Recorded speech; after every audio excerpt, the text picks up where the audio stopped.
Hey guys, so you just heard a part of Disney's Doug, the intro theme song, and that is because for today's movie review, I'm going to be talking about Doug's first movie, which I actually have my copy of right here for you guys. So, Doug's first movie, this is the film we're talking about today. I personally grew up with the show Doug from Nickelodeon and from Disney. The show's been shown on both channels. The rights has gone around to both, stations.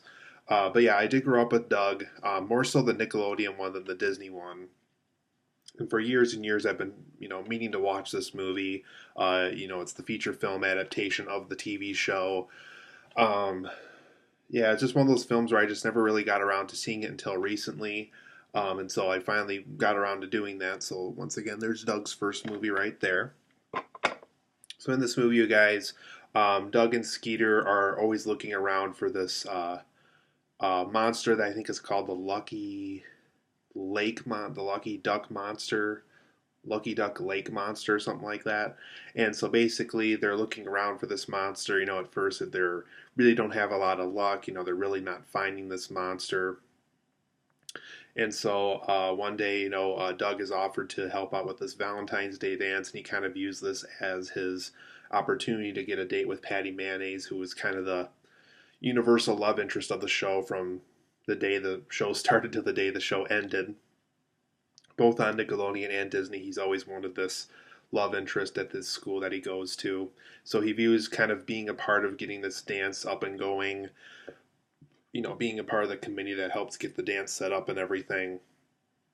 It's kind of his opportunity to get this date with Patty Mayonnaise.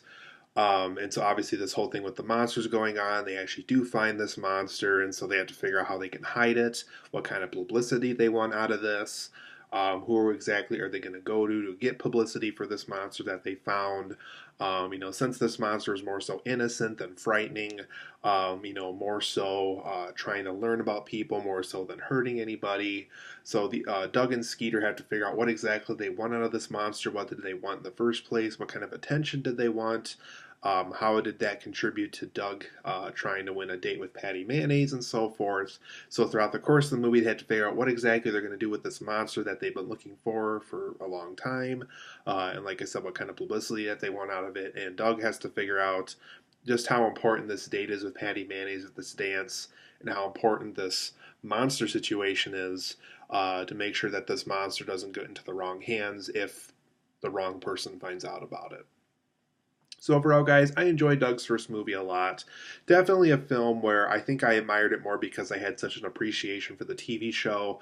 If I didn't watch the Nickelodeon Doug or the Disney Doug, this would definitely be a harder film to get into because I wouldn't know about the whole thing with Patty Mayonnaise. I wouldn't know about the whole thing about Roger bullying Doug and everything, or about what Mr. Dink does and how he's married to kind of this person who's very much in charge of the journalism within this town and so forth.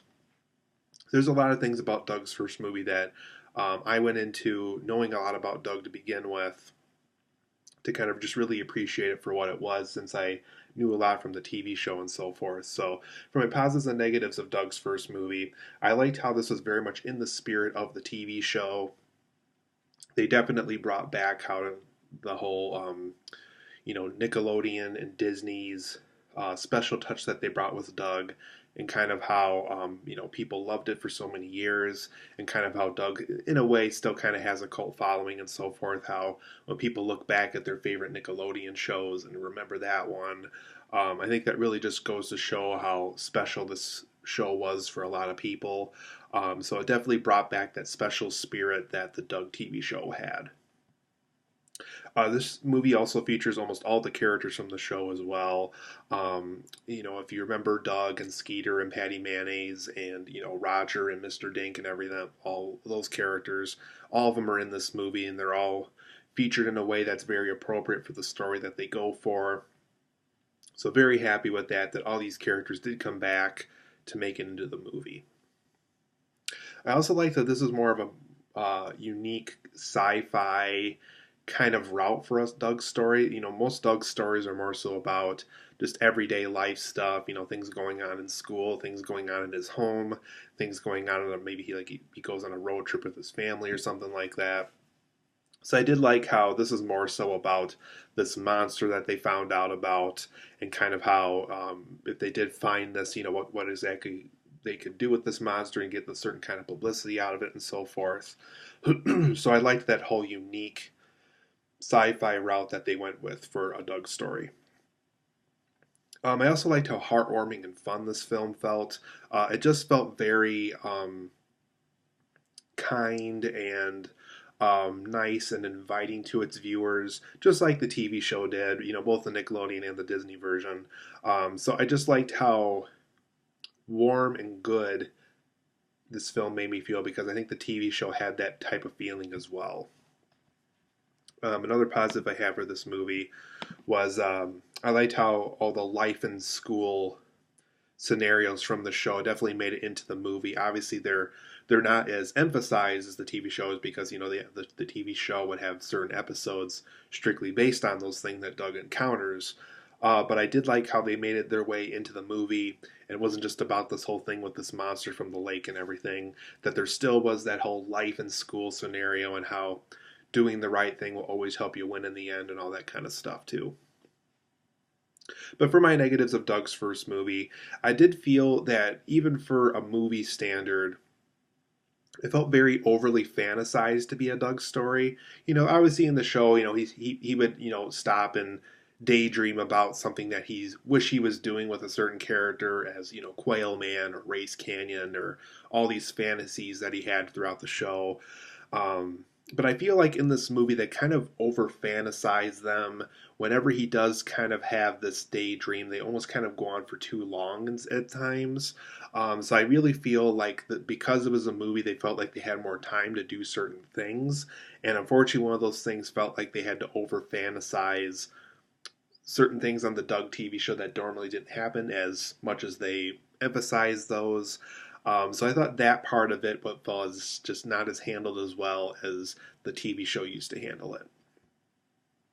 There's also a lot of scenes too, specifically in the daydreams again, where they just have a ton of narration that is just really unnecessary. I really feel like what's going on in each scene really just kind of explains itself. We don't need these other narrations other than Doug telling us what's going on, because whenever there was narration in the show, it was mostly just Doug telling you about it. In the movie, they have more characters than Doug narrating certain things, and it just felt really unnecessary as a result. And then my last negative with this movie is, because this is more so Disney's Doug, that special Nickelodeon touch that we once had with the Nickelodeon's Doug very much felt empty here.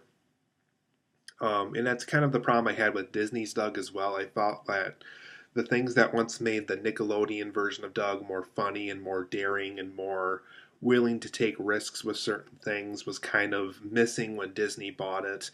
And unfortunately, that is one aspect of Disney's Doug that didn't make its way into the movie as well. So unfortunately, that part of Doug's first movie is still kind of around from Disney's Doug. So I thought that part of it could have been handled better as well. So overall, I'm going to give Doug's first movie an 8.5 out of 10. Like I said, if you're really a big fan of the show, like I am, if that was a big part of your childhood, watching Nickelodeon or even watching on Disney Channel when it eventually went over to that, I think you'll enjoy this movie. If you've never watched Doug, if Doug really was never your thing, it's a little expensive to track this down. It cost me about $20 to get this on Amazon. So unfortunately, it's not a very easy film to find. And I think it dates back all the way to 1999. So unfortunately, it's not a newer film either. So, but like I said, if you like the Doug TV show, Nickelodeon or Disney version, like I said, I think you'll still have fun with this movie. But like I said, though, if you're really not into Doug, or if just a Doug movie in general doesn't sound that interesting to you, you can probably just skip this one. So 8.5 out of 10. Very fun movie if you're a big Doug fan. But unfortunately, some of the unnecessary narration, the over-fantasized moments, and the Nickelodeon touch being missing from the story kind of weared it down a little bit for me personally. So 8.5 out of 10. Recommend it for Doug fans. If you're not a big Doug fan, you really don't have to worry about this one.